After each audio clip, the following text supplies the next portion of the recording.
अमावस की रात जिसने ना देखी वो पूनम की उजियाला क्या जाने। जिसने कांटों की चुभन ना सहन की हो वो फूलों का सुख नहीं जान सकता है। और मैं आपसे कहता हूं कि जिसने जीवन में दुख ना देखा हो वो सुख का आनंद कभी नहीं उठा सकता है। सुख का आनंद उठाना है तो दुख से गुजरना ही पड़ता है। अरे अमावस की रात का अपना आनंद है और पूनम की रात का अपना आनंद हुआ करता है। और कभी कभी सुख का अपना आनंद है तो दुख का भी एक अपना आनंद हुआ करता है। दुख जीवन में जरूर होते हैं, दुख थोड़े बहुत होना भी चाहिए। दुख से घबराओ नहीं मेरे साथी, ये जीवन में मानव का श्रृंगार है। दुख में ही तो आदमी आदमी बनता है। अच्छे बुरे दिन दोनों आएंगे, बुरे के लिए तैयार रहो। आज अच्छे होंगे, अच्छी बात है, आशीर्वाद है। बुरे दिन भी आएंगे, उनके लिए आदमी को तैयार रहना चाहिए। सब दिन होत ना एक समान। एक गृहस्थ के जीवन में कितने दुख आते हैं। जवान बेटे की मौत हो जाती है, पिता के कंधों पर अर्थी जाती है उसकी। कितना बड़ा दुख है ये।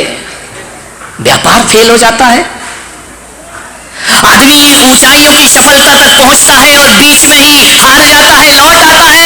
कभी कभी बनते हुए काम बिगड़ जाते। आदमी की जिंदगी में सब चलता है। मान्यवर ज्ञान गंगा महोत्सव का आज समापन दिवस है और मैंने पहले ही दिन कहा था कि ज्ञान की गंगा वो गंगा है जब निकलती है तो पतली लकीर से निकलती है, लेकिन जब कलकत्ते में पहुंचती है तो गंगा सागर में परिवर्तित हो जाया करती है। और आज यह ज्ञान की गंगा गंगा सागर का रूप ले रही। कितने लोगों की उपस्थिति है, ये गंगा सागर बन गई है। शुरुआत पतले से लकीर से होती है, समापन सागर से हुआ करता है। हजार दुख है आदमी के जीवन में, सफलता मिलती है, समृद्धि मिलती है तो आदमी कहता है खुशकिस्मत आदमी है। असफल हो जाए, समृद्धि ना रहे, विफल हो जाए, कहते हैं वो बदकिस्मत आदमी है। ध्यान रखना, खुशकिस्मत दुनिया में सभी नहीं होते मेरे भाई। आप खुशकिस्मत हो सकते हैं, 2 4 10 खुशकिस्मत हो सकते हैं, हर कोई दुनिया में खुशकिस्मत नहीं हुआ करता है। इसलिए मैं आपसे निवेदन कर रहा हूं, जो खुशकिस्मत नहीं है, बदकिस्मत है, उनकी सेवा करना खुशकिस्मतों का कर्तव्य हुआ करता है, दायित्व हुआ करता है। जो अभाव में ग्रसित हैं उनकी ओर सहायता के हाथ बढ़ना चाहिए। एक व्यक्ति आया, बोले महाराज मैं ज्ञान गंगा महोत्सव में प्रवचन में आया। 6 साल से हम दोनों भाई एक दूसरे से बोलते नहीं थे। पूना में ही कहो तो खड़ा करूं उसको, कर दूं? हाँ कर दो, तुम्हारी घर का हुआ फिर क्या करोगे। ध्यान रखिए। वो आया कि 6 साल से हम दोनों भाई आपस में एक दूसरे से नहीं बोलते हैं, लेकिन जब मैंने आपका भाई वाला प्रवचन सुना मुझे लगा जिंदगी किस काम की, छोटी सी जिंदगी, तकरार किस लिए और रहते हो दिलों में दीवार किस लिए। दोनों भाई मेरे कक्ष में आए, आशीर्वाद लिया। मैंने कहा आशीर्वाद मत लो, गले मिल जाओ, वही मेरा प्रवचन सार्थक और सफल हो जाएगा। दोनों भाइयों ने गले मिल करके दोस्ती का आगाज शुरू, सफल हो गया मेरा प्रवचन करना। ध्यान रखिए। एक लड़की आई, बोले महाराज विगत 7 साल से आपको ढूंढ रही हूं मैंने कहा मैं कहां खोया था। बोले 7 साल से मैं आपको ढूंढ रही हूं। मैं जिंदगी से निराश हो गई थी, हताश हो गई थी, मैं आत्महत्या करने के लिए जा रही थी। क्या हुआ? बोले असफलताएं मेरे जीवन में बहुत थी, लेकिन एक दिन मैं बाजार से निकली, मैंने जिंदगी की लीला समाप्त करना चाही कि मैं अब जीकर क्या करूंगी। और मैं एक दुकान पर गई, वहां टीवी लगा हुआ था और टीवी में आपका प्रवचन चल रहा था। मैं सामान खरीदना भूल गई और 2 मिनट खड़े होकर टीवी देखने लगी। और जैसे ही टीवी मैंने देखी तो उस टीवी पर आपने कहा कि मनुष्य जन्म मिला है, ये व्यर्थ में गंवाने को प्राप्त नहीं हुआ है। एक बात याद रखना, सुख और दुख तो जिंदगी में आते ही रहते हैं। अरे सुख और दुख तो जीवन में आएंगे, दुख भी आएगा, सुख भी आएगा। अरे आज दुख है कल सुख आएगा। लेकिन आपका एक सेंटेंस मैंने सुना, इन सुख और दुख को जीने के लिए सबसे ज्यादा महत्वपूर्ण जीवन हुआ करता है। यदि जीवन ही नहीं होगा तो सुख कहां से आएगा और दुख कहां से।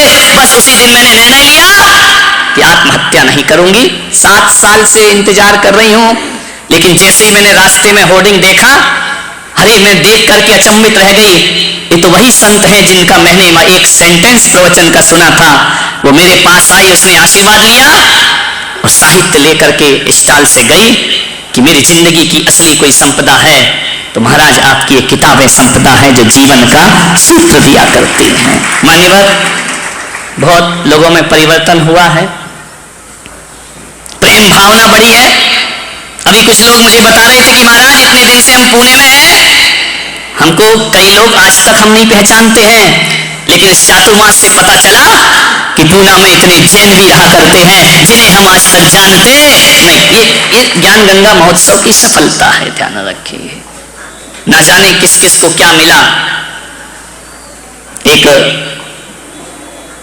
दिल्ली में मेरा चातुर्मास हुआ, एक व्यक्ति बिल्कुल गरीब, कार्यक्रम हुआ, आयोजन हुआ,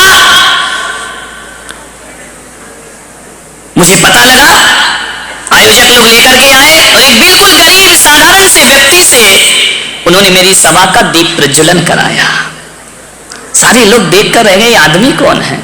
मैं भी देखकर रह गया कि दीप प्रज्वलन कर रहा है, कपड़े से तो साधारण लगता है।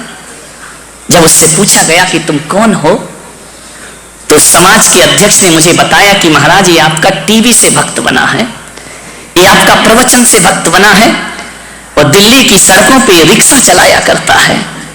इनका रिक्शा चलाने वाले से दीप प्रज्वलन। बोले महाराज इसलिए कि रिक्शा चलाता है लेकिन ये वो आदमी है। उस आदमी से मैंने खुद पूछा कि तुम अपनी जुबान से बताओ। बोले महाराज मैं दिन भर में क्या कमाता हूँगा, 100-500 1000 रुपए कमाता हूँगा, मैं बहुत गरीब आदमी हूँ। लेकिन एक दिन मैंने आपकी किताब पढ़ी, पुस्तक पढ़ी, इतनी अच्छी वो किताब और इतनी अच्छी वो पुस्तक मुझे लगी। मैंने उस दिन से संकल्प ले लिया, ध्यान रखना एक गरीब आदमी, और मैंने अपने महीने की आय में से 2100 रुपए, आपको पता नहीं है, और ट्रस्ट को मैं हर महीने पहुंचाया करता हूं। बोले किस लिए पहुंचाया करता, मैंने कहा बोले इसलिए महाराज कि आपके विचारों की ये किताब जन जन तक पहुंचे, क्योंकि धन दौलत माया किसी को दे दो तो कुछ नहीं होता है, लेकिन आपकी किताबों में वो ताकत है जो जिंदगी की सोच को बदल दिया करते हैं, जीने के अंदाज को बदल दिया करते हैं। और मैं जब तक जीवित हूं मैं ये धनराशि केवल और केवल साहित्य के प्रचार प्रसार को देता रहूंगा।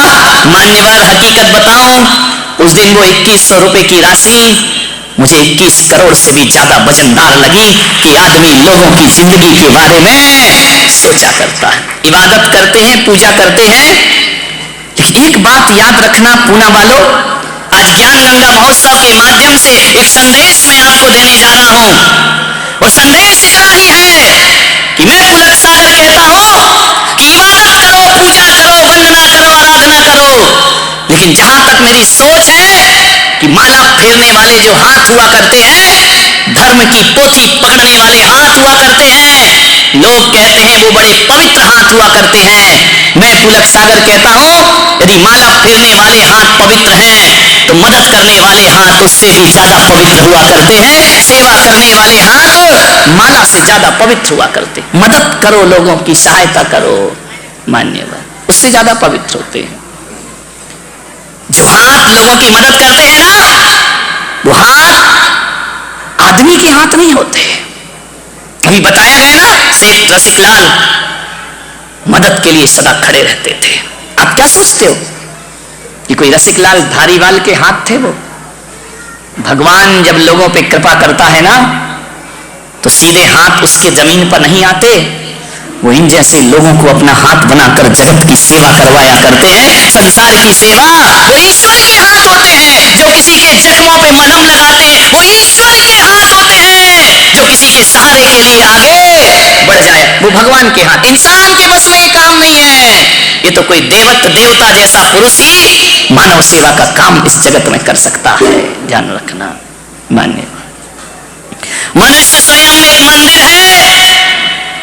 एक बात स्मरण में रखना, मनुष्य स्वयं एक मंदिर है और ये धरती तीर्थ स्थान है। और जो मनुष्य ईश्वर की आराधना करता है, एक बात याद रखना, मानव की सेवा सबसे बड़ी ईश्वर की आराधना हुआ करती है। इससे बड़ी ईश्वर की कोई पूजा नहीं हो। इंसान हो, इंसान बनो। इंसान इंसान की काम ना आएगा तो क्या करोगे आप? अश्क में भीगी हुई मुस्कान का हम क्या करेंगे? छल फरेबों में मिले सम्मान का हम क्या करेंगे? काम जो इंसान के इंसान ही ना आ सका तो फिर पूजते मंदिरों में भगवान का हम क्या करेंगे? इंसान के का ईश्वर ने भी तो यही किया है ना। ईश्वर का जब जब अवतार हुआ है, नारायण का अवतार हुआ है, तीर्थंकरों का अवतार हुआ है, इन्होंने क्या किया है? जगत की सेवा, जगत का कल्याण, जगत का भला किया है। ये ईश्वर की सबसे बड़ी आज्ञा और आराधना हुआ करती है। मैं आज इस मंच से उन लोगों को बड़े सम्मान के साथ याद करता हूं। रोटरी क्लब मानव सेवा के लिए बहुत कुछ काम किया करता है। महावीर इंटरनेशनल मानव सेवा के कार्य कर रहे हैं, ध्यान रखें।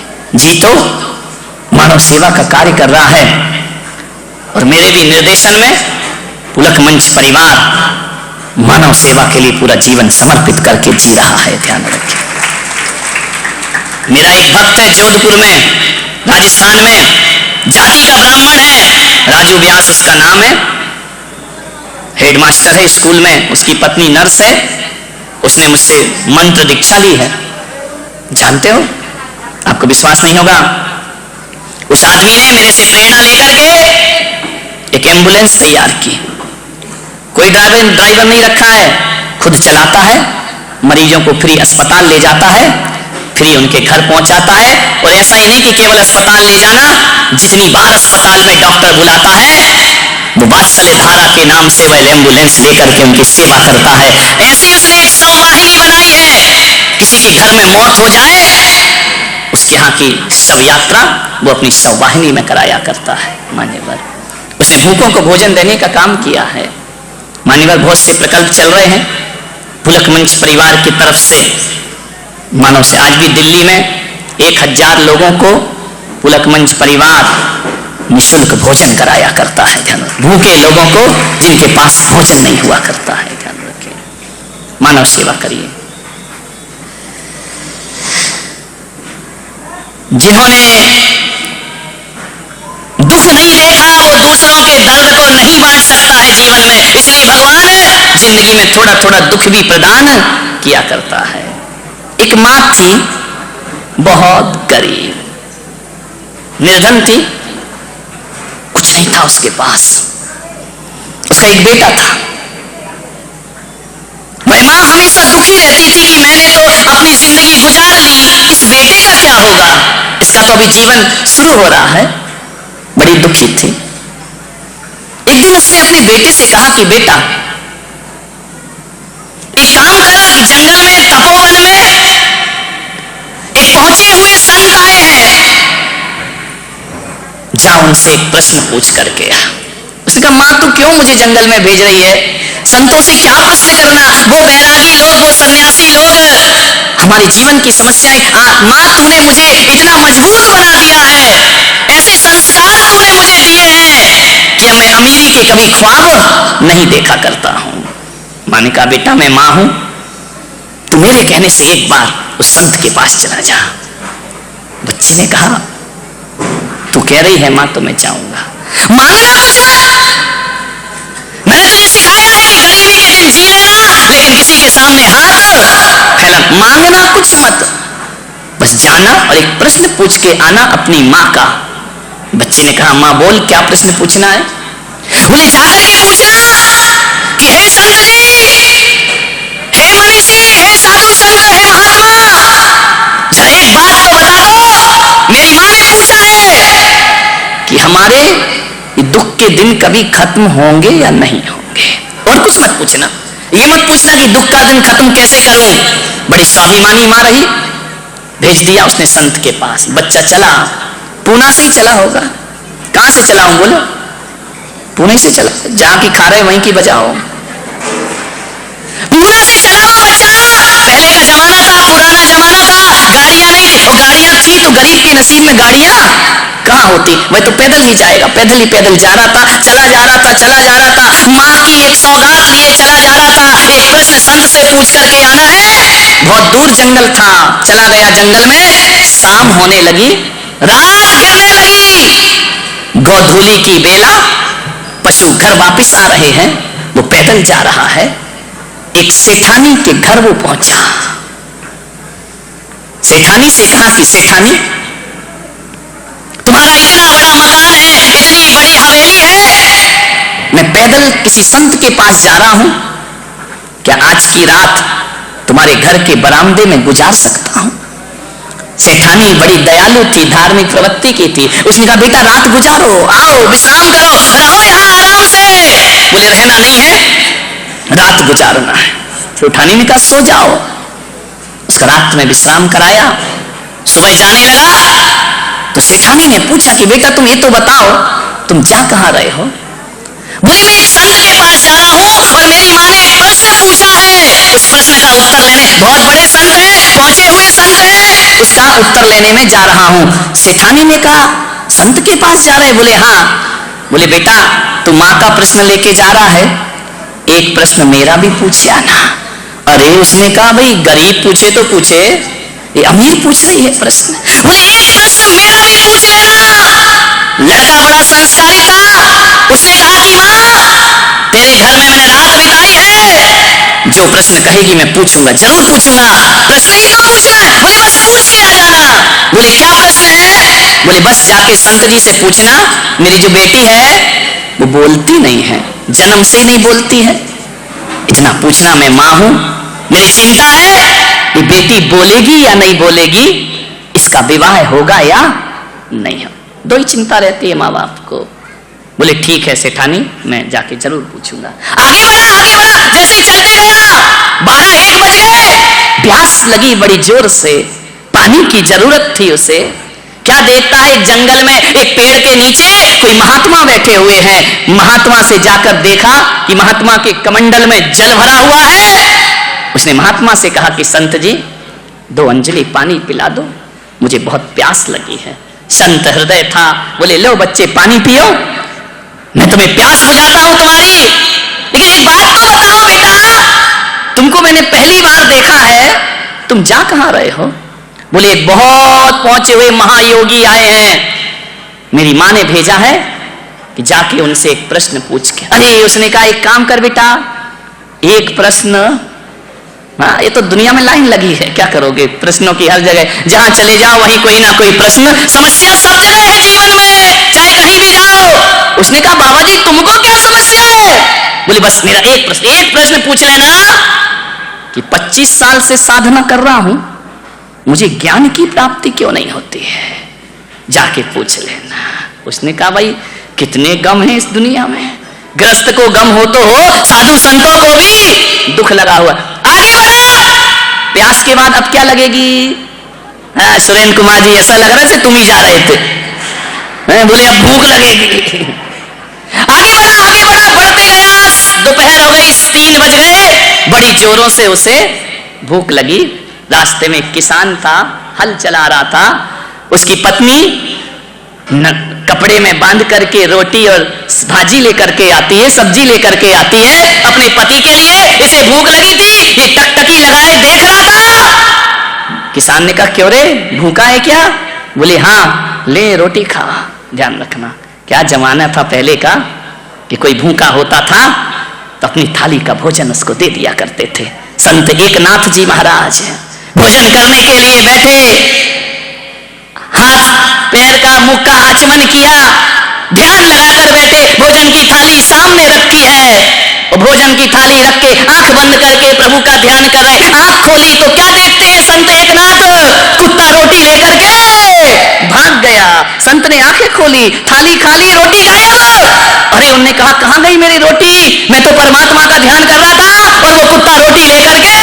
संत एकनाथ उठे, घी की कटोरी लेकर पीछे पीछे पीछे पीछे जा रहे। हे प्रभु रुको, हे नारायण रुको, ठहर जाओ, कुत्ता तेज भाग रहा है। संत पीछे पीछे कटोरी लेकर के भाग रहे, अंत में कुत्ते को पकड़ लिया, रोटी मुंह में है।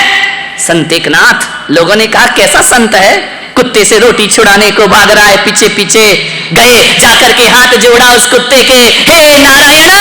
बोले क्या हुआ? लोगों ने कहा ये कर क्या रहे हैं संत एकनाथ? कहा हे नारायण, हे प्रभु, ये रूखी रोटी क्यों ले जा रहे हो?